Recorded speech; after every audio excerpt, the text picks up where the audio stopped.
Assalamualaikum warahmatullahi wabarakatuh. Halo Detama Friends, kembali lagi di channel Detama Eleven. Pada pembelajaran hari ini, kita akan membahas mengenai analisis deskriptif. Pada pembelajaran hari ini juga, kita akan mempraktekkan melakukan analisis deskriptif menggunakan software SPSS. Nah, sebelum kita praktek dengan menggunakan software SPSS, kita akan membahas dulu sekilas mengenai analisis deskriptif. Apa itu analisis deskriptif?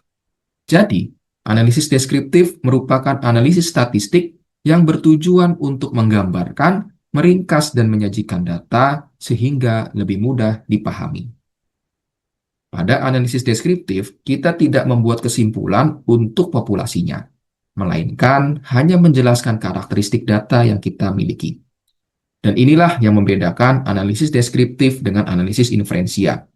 Kalau analisis inferensia, dari data sampel yang kita miliki, kemudian dilakukan pengujian untuk menyimpulkan mengenai populasinya. Tetapi pada analisis deskriptif tidak melakukan itu. Beberapa teknik dan ukuran yang digunakan dalam analisis deskriptif adalah sebagai berikut. Ada tabel dan grafik, ada rata-rata, median, modus, standar deviasi, varians, kuartil, nilai minimum, dan nilai maksimum. Nah, nanti kita akan mempraktekkan bagaimana menghasilkan output-output dari semua teknik ini, kemudian bagaimana kita menginterpretasikannya. Baik, sekarang kita masuk ke praktek menggunakan SPSS. Sebelum itu, saya akan menunjukkan data yang sudah disiapkan. Berikut ini adalah data yang akan kita gunakan. Ada variabel kualitas materi, kompetensi pengajar, kualitas fasilitas, dan kepuasan pembelajaran daring.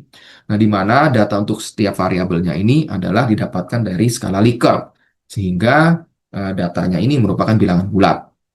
Nah, untuk nilai dari datanya sendiri, ini ada kategori 1, yaitu sangat tidak puas, kemudian kategori 2 tidak puas, kategori 3 puas, dan kategori 4 sangat puas. Baik, sebelum kita melakukan pengolahan, maka kita harus mengcopy dulu seluruh data yang ada di Excel ini, kemudian kita salin ya, atau kita paste ke SPSS. Nah, ini adalah tampilan dari SPSS-nya. Nah, setelah itu kita klik Ctrl V. Nah, jadi di sini datanya sudah masuk ke SPSS. Berikutnya adalah kita tinggal mengubah nama variabelnya. Jadi kita klik pada bagian variabel view. Di sini nama variabelnya kita ubah X1, kemudian X2, X3, dan tadi yang terakhir adalah Y. Kemudian untuk desimalnya ini kita ubah 0 semua. Kenapa? Karena tadi skala Likert itu adalah bilangan bulat. Nah, kemudian untuk labelnya ini kita berikan nama X1. X1 tadi itu adalah kualitas materi.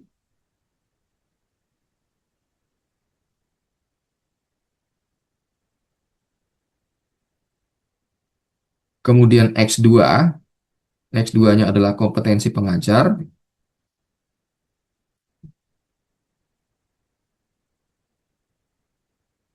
Kemudian X3 adalah kualitas fasilitas.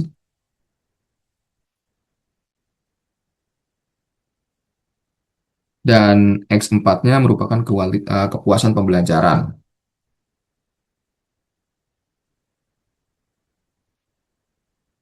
Baik, berikutnya karena tadi ini merupakan skala Likert ya, yang terdiri dari 4 skor ya, skor 1, 2, 3, dan 4, maka kita perlu artikan nilai dari masing-masing skor itu gitu ya.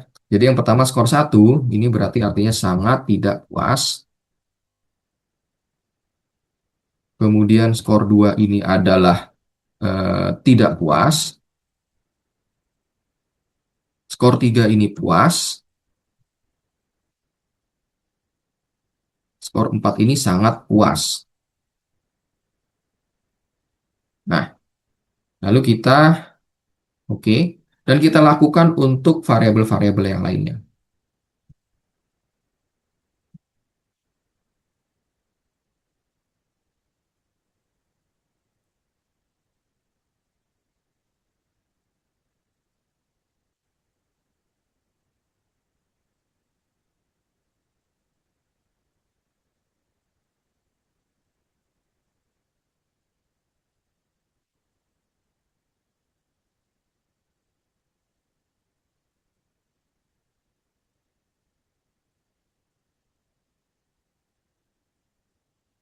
Ya, jadi di sini kita lakukan hal yang sama ya untuk semua variabel eh, yang ada ya, karena kita menggunakan skala Likert.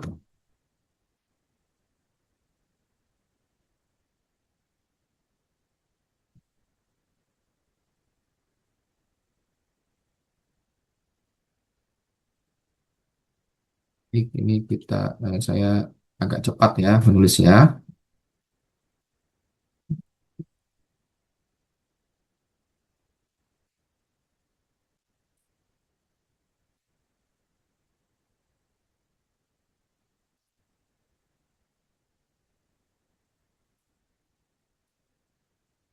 Nah, jadi eh, ini kurang ini sangat puas.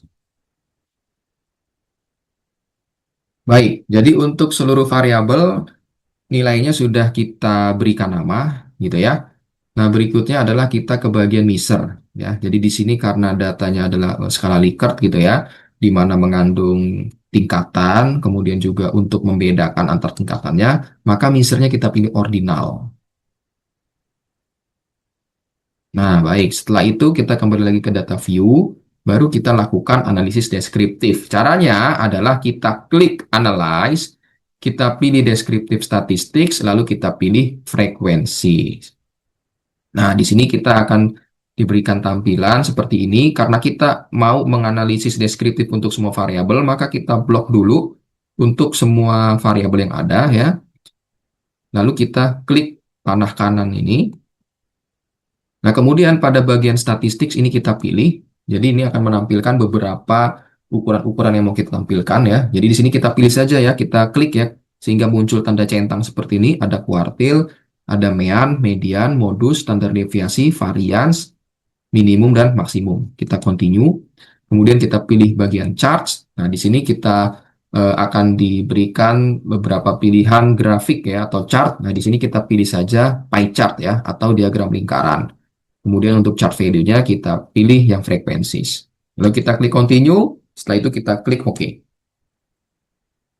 Maka di sini akan muncul output dari analisis deskriptif yang kita inginkan. Yang pertama adalah tabel statistik. Ini memuat output mengenai ukuran-ukuran statistik yang tadi kita pilih. Jadi di sini ada rata-rata ya atau mean. Ini untuk kualitas materi mendapatkan rata-rata skor 1,92. Kompetensi dari pengajar ini 2,04 ya. Kemudian kualitas fasilitas ini 1,94 dan kepuasan pembelajaran ini 2,60. Nah, kalau kita lihat ya untuk kualitas materi, kompetensi pengajar dan kualitas fasilitas ini lebih mendekati ke arah 2 gitu ya. Sehingga kesimpulannya adalah secara rata-rata atau secara umum siswa itu memberikan penilaian 2 atau tidak puas terhadap kualitas materi, kompetensi pengajar, dan kualitas fasilitas. Nah, kemudian untuk median ini juga mendapatkan nilai 2 ya untuk semua variabel. Artinya apa? Artinya 50% dari siswa itu memberikan penilaian tidak puas atau sangat tidak puas untuk semua variabel. Nah, kemudian modusnya ini mendapatkan skor 2 juga. Artinya eh, kebanyakan ya responden atau siswa itu tidak puas untuk kualitas materi, kompetensi pengajar, kualitas fasilitas, dan kepuasan pembelajaran. Nah, berikutnya standar deviasi. Standar deviasi ini adalah untuk membandingkan apa keragaman dari jawaban yang diberikan. Nah, jadi semakin tinggi nilai standar deviasi, maka jawaban yang diberikan terhadap variabel itu semakin beragam. Kalau kita lihat di sini, untuk nilai standar deviasi yang paling besar itu adalah pada kepuasan pembelajaran. Dengan demikian, keragaman atau variasi jawaban siswa untuk variabel kepuasan pembelajaran ini lebih tinggi variasinya dibandingkan variabel lainnya. Nah, begitu juga varians. Varians juga untuk menggambarkan keragaman dari jawaban di suatu variabel. Dan semakin tinggi nilai varians, maka jawaban yang diberikan oleh siswa pada variabel tersebut juga semakin beragam. Nah, kalau kita lihat di sini, ya kepuasan pembelajaran lah yang mendapatkan varians tertinggi. Jadi, eh, jawaban siswa terhadap kepuasan pembelajaran itu yang paling variasi dibandingkan jawaban siswa untuk variabel lainnya. Kemudian di sini ada nilai minimum. Nilai minimum adalah nilai terkecil ya. Jadi untuk semua variabel mendapatkan nilai satu. Jadi artinya siswa itu memberikan nilai paling kecil untuk semua variabel itu adalah satu ya, atau sangat tidak puas. Sedangkan nilai maksimumnya ini 4, ya artinya siswa memberikan nilai terbesar untuk setiap variabel itu adalah 4 atau sangat puas. Nah, berikutnya adalah persentil. Nah, di sini persentilnya ada persentil 25, atau kalau kita apa namanya, jadikan sebutannya kuartil, ini adalah kuartil 1 gitu ya. Nah, saya akan berikan interpretasinya. Pada kualitas materi, ini mendapatkan persentil 25 adalah 1. Maka dapat kita interpretasikan 25% dari siswa ini memberikan jawaban sangat tidak puas untuk kualitas materi. Sementara itu, kompetensi pengajar untuk persentil 25 ini mendapatkan nilai 2. Maka interpretasinya adalah 25% siswa ini memberikan eh, persepsi sangat tidak puas atau tidak puas pada kompetensi pengajar. Nah, untuk interpretasi dari persentil lainnya dan interpretasi pada setiap variabelnya, ini nanti dapat Theta Friend sesuaikan ya, seperti apa yang sudah saya jelaskan tadi. Baik, kita lanjut lagi. Ini kita akan lanjut ke pie chart atau diagram lingkaran. Nah, jadi kalau pada diagram lingkaran, ini menggambarkan bagaimana distribusi jawaban dari siswa ya terhadap variabel yang diteliti gitu ya. Nah, kalau kita lihat di sini kualitas materi, di sini yang paling besar itu adalah warna merah atau tidak puas. Artinya mayoritas siswa ini tidak puas terhadap kualitas materi yang diberikan. Nah, kalau kita ingin tahu berapa persen sih yang menjawab tidak puas, berapa persen yang sangat tidak puas, dan lain sebagainya, maka caranya kita bisa klik 2 kali di sini.